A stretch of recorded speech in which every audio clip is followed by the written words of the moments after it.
ও মায়ার নবীজি গুরুস্থানের মধ্যে আসলেন, সব কবর দেখে আপনি হাসলেন, একটা কবর দেখে কেন চোখের পানি ফালায় কাঁদলেন? আমার নবী, আপনার নবী বলে, সাহাবী আমি নবী যাহা দেখি তোমরা তা দেখো না। আল্লাহ তো কোরআনের মধ্যে বলছেন, ইন্নাল্লাহা ইউসমিউ মান ইয়াশা, নিশ্চয়ই আল্লাহ রাব্বুল আলামিন যাকে ইচ্ছা করে ওই কবরের আযাব দেখার ক্ষমতা দান করে। আপনারা জবান খুলে বলুন, আমার নবী দেখার ক্ষমতা আছে না নাই? আমার নবীকে সেই ক্ষমতা দিয়েছে কে? ও বন্ধু, আমার নবী, আপনার নবী সাহাবায়ে কেরামকে ডাক দিয়ে বলে, ও সাহাবীরা রে, তাড়াতাড়ি বাজারে যাও, বাজারে যাইয়া সবার এলান করে দেয়, এই গুরুস্থানের মধ্যে যত মানুষ দাফন করা হয়েছে, গুরুস্থানের মধ্যে যত মানুষ দাফন করা হয়েছে, সব পরিবার যেন যার যার আত্মীয়ের কবর পাশে এসে দাঁড়ায়। এবার আমার নবীর এলান মোতাবেক সবাই প্রতিদিন আপনজনদের কবরের পারে দাঁড়ায় গেছে। আর সাহাবায়ে কেরাম আর আমার নবীজি অপেক্ষা করতেছেন যে এই কবরের দিকে তাকায় আমার নবী কাঁদলেন। এই কবরের বরাবর কে আয়সা দাঁড়ায়, হঠাৎ করে তাকায়া দেখে ওই কবরের পারে একজন লোক এসেছে, যার নাম হলো একটা মহিলা, বুড়ো একটা মহিলা লাঠি হাতে নিয়ে কবরের পারে দাঁড়াইছে। আমার নবী ডাক দিয়ে কই, মা, ও মা, আপনি কবরের মধ্যে দাঁড়াইলেন, এই কবরবাসী আপনার কি লাগে? ওই মহিলা কই, এটা আমার সন্তান লাগে। এবার আমার নবী ডাক দিয়ে বলে, মা গো, আপনার সন্তান কবরে কেমন আছে জানেননি? কই, ইয়া রাসূলুল্লাহ, আল্লাহ এবং নবী ভালো জানেন। আমার নবী বলে, ও মা, আমি তাকে দেখলাম এই গুরুস্থানের মধ্যে সব সন্তানগুলো আনন্দে জান্নাতের গালিচায় ঘুমাইতেছে, একটা মাত্র সন্তান জাহান্নামের গালিচায় পরে কাঁদতেছে, এটা হলো আপনার সন্তান। এবার মহিলাটা যখন শুনলেন তার সন্তানটা কবরে কাঁদতেছে, এই মহিলাটা বুড়া মানুষ হিল হিল করে হাসতে শুরু করলো। আমার নবী ডাক দিয়ে বলে, মা, আপনার সন্তান কষ্টে আছে, আপনি কেন মুস্কি মুস্কি হাসতেছেন? এবার মহিলাটা ডাক দিয়ে বলে, নবী গো, ও মায়ার নবীজি, আমি হাসি কেন জানেননি? আমার সন্তানটাকে আমি 10 মাস 10 দিন গর্ভে রাখছি, এমন কোন রাত নাই সন্তান লাথি খাইয়া আমার রাতের ঘুম ভাঙ্গে নাই, চোখের পানি ফালাইয়া ফালাইয়া রাত্রটা কাটাইছি, সকালবেলা চোখের মধ্যে পানি দিয়া মানুষের সামনে গেছি, একটা মানুষকেও আমি বুঝতে দেই নাই সন্তান আমারে কষ্ট দিছে।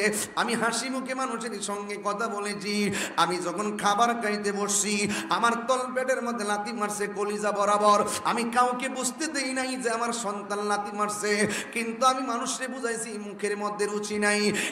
যুবকের দল, ওই মহিলাটা ডাক দিয়ে কয়, নবী গো, আমি যখন সন্তানটার ভূমিষ্ঠ করতে গেলাম অনেক মানুষ বলছে আমি নাকি দুনিয়ার থেকে বিদায় হয়ে গিয়েছিলাম, এমন ভাবে হয়ে গেছিল, আল্লাহ আমার বাঁচাইছে দিকে বেঁচে আছি, সন্তানের মুখ দেখে আমি প্রসব বেদনা বলে গেছি, ডানে প্রস্রাব করে দিছে বামে নিছি, বামে প্রস্রাব করে দিছে ডানে নিছি, শেষ পর্যন্ত আমার তল বিছনা শেষ, আমি আমার গায়ের উপরে আমার সন্তানটারে বুকের মধ্যে রাখছি, শাড়ি কাপড় দিয়া দিয়া ডানে বামে ঘুরাইয়া ঘুরে সন্তানটারে রাত পার করছি।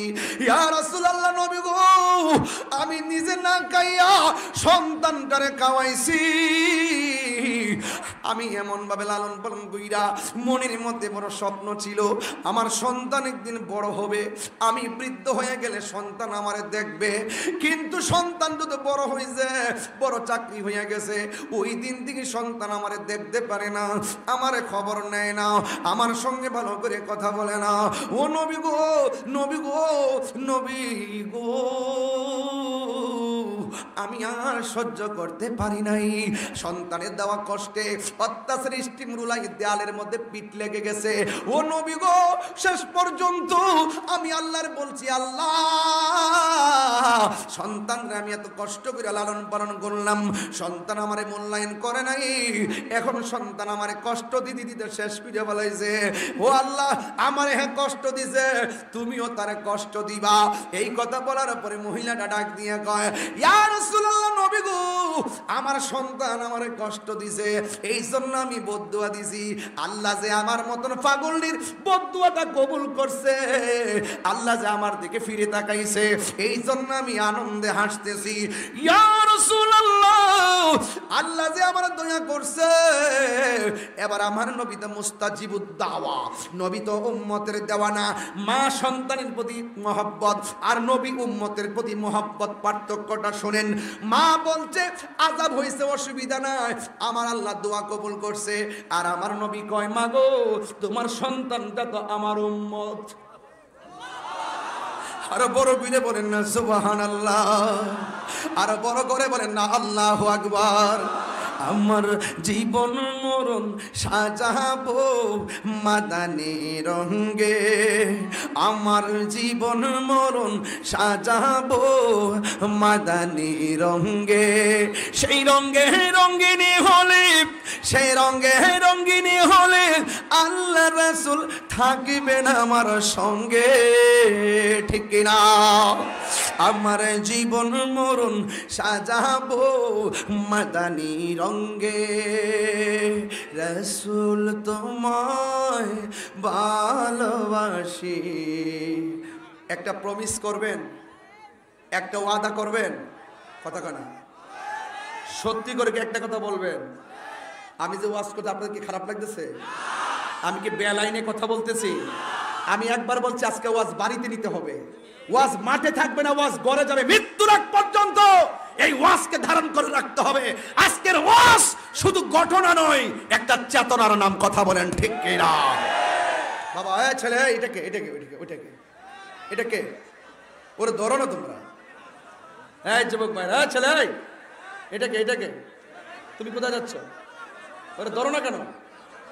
এতগুলো মানুষকে ফাঁকি দিয়া যায় কিভাবে ছেলেটা? আল্লাহু আকবার বলেন।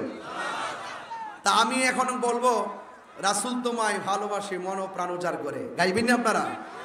তাহলে আপনাদের মোবাইলের ফ্ল্যাশ লাইটটা জ্বালান। আমি দেখি পিছনের মানুষ তো আমি দেখি না, মুরব্বীরা কষ্ট নিয়েন না, একটু একটু দেখি কত মানুষ হয়েছে।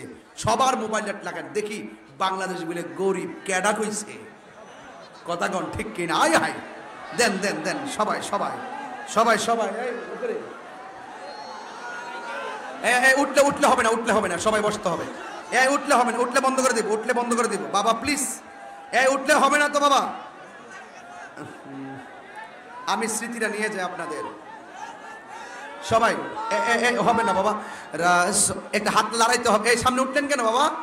রাসূল তোমায় ভালোবাসি মন হৃদয় উজাড় করি, বলো রাসূল তোমায় ভালোবাসি মন হৃদয় উজাড় করি, বলো বুকের মাঝে যা, হাত লড়ে না কেন?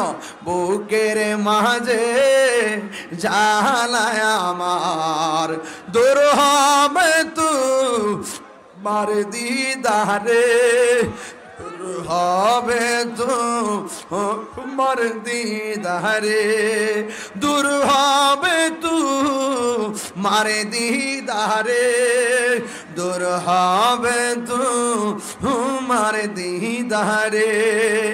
ও গো আমার নূরের নবী, দেখিতে চাই তোমার প্রেমের ছবি, বলো ও গো আমার নূরের নবী, দেখিতে চাই তোমার নূরের ছবি। আহা জন্ম আমার বাংলাদেশে, জন্ম বাংলাদেশে, রেখেছ আমায় পাগল করে। যে হইল হইল, দেখছেন দেখছেন, মাত্র 5 সেকেন্ডে বসেন, 5 সেকেন্ডে বসুন, 5 সেকেন্ডে 5 সেকেন্ডে। মাশাআল্লাহ মাশাআল্লাহ, এই তো প্রেমিক তেমনি হয়। প্রেমিক কখনো নবীর জন্য দাঁড়াবে, প্রেমিক কখনো নবীর জন্য আদবে বসে যাবে, কথা বলেন ঠিক কিনা? সবাই দুরূদ শরীফ পড়েন আল্লাহুম্মা।